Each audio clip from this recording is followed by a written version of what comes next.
പാലാ നഗരസഭാ ചെയർപേഴ്സൺ തെരഞ്ഞെടുപ്പിൽ UDF സ്ഥാനാർത്ഥിയെ ഇന്ന് പ്രഖ്യാപിച്ചേക്കും. കോൺഗ്രസ് കൌൺസിലർ റിയ ചീരാങ്കുഴിയെ സ്ഥാനാർത്ഥിയാക്കാനാണ് സാധ്യത. അവിശ്വാസ പ്രമേയത്തിൽ LDFന് അനുകൂലമായി വോട്ട് രേഖപ്പെടുത്തിയ 5 വിമത കൌൺസിലർമാർ ചെയർപേഴ്സൺ സ്ഥാനാർത്ഥിയെ പ്രഖ്യാപിച്ചു.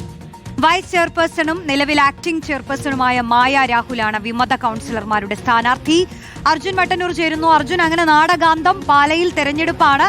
സ്ഥാനാർത്ഥികളുമായി ബന്ധപ്പെട്ട തീരുമാനങ്ങൾ പുറത്തുവരുന്നു അല്ലെ? വിവരങ്ങൾ എന്താണ്?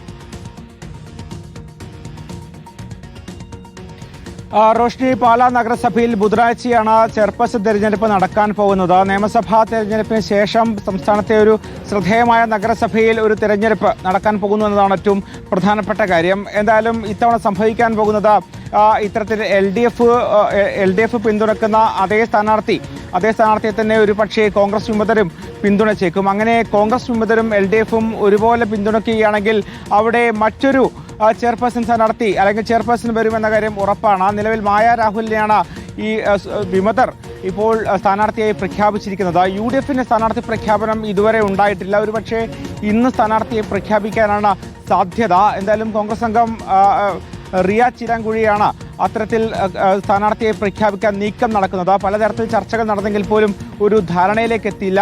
എന്തായാലും ഈ